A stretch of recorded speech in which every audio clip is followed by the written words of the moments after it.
Here's the question I really like, and wow, it's do you think the best fishermen fish BASS or FLW, and are they the best fishermen in the world?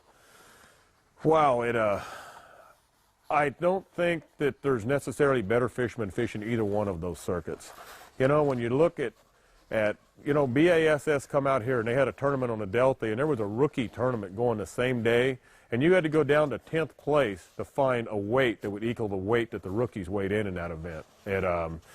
It just really depends on, you know, how many times the anglers have been there, whether they're going to catch them that good, they understand the fishery, they find the fish, if they get the proper help and they get in the right areas.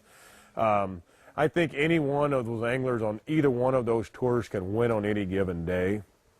I don't think necessarily one's over the other one. It's just how they promote the circuits and, you know, how the circuits promote the anglers.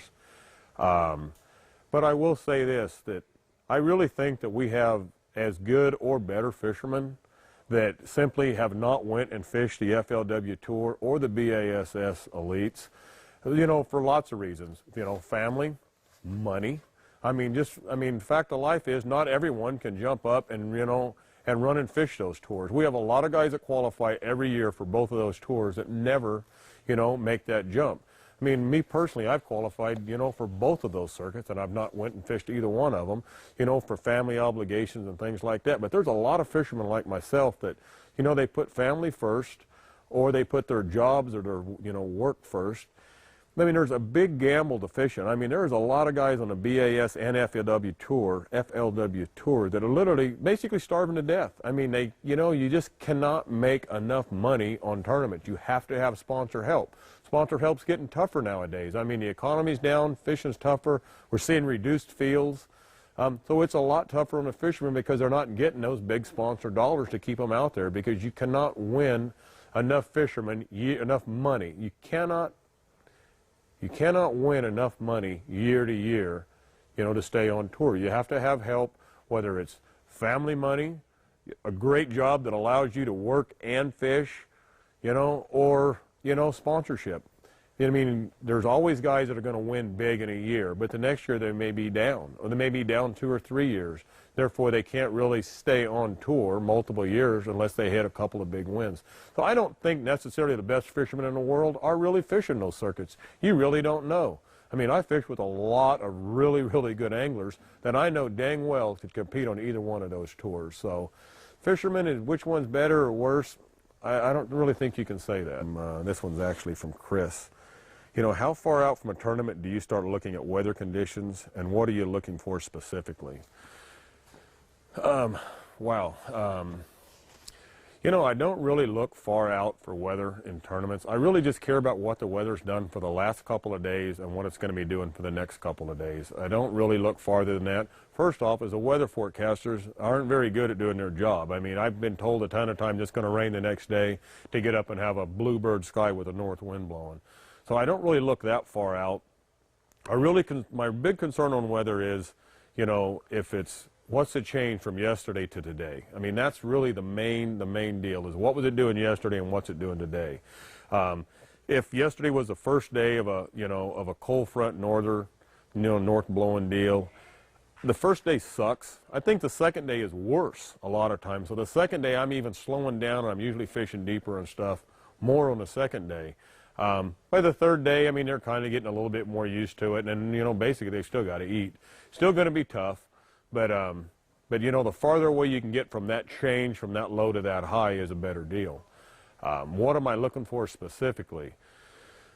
That's, I tell you, what I look for on those deals is, you know, when we have those changing fronts, especially from a low to a high, like a low rainy day to a high bright day, you know, I mean, those fish don't feel good. So most of the time, you know, for me, deep water is my safety valve. I mean, I'm going to run to deep water quick if I'm not getting bit.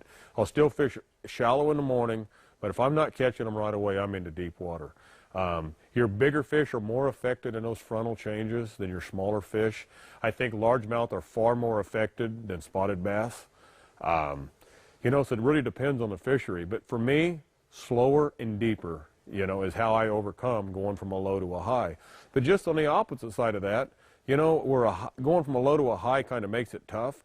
you know, I love going from a, you know, a screaming high to a really low with a nice south wind, maybe, you know, about an inch of rain or so. I mean, you know, really good low pressure in there, because those fish bite. I mean, they feed, it turns them on. Just the opposite of going from the, you know, from the low to a high. I mean, going from a high to a low is the best fishing days.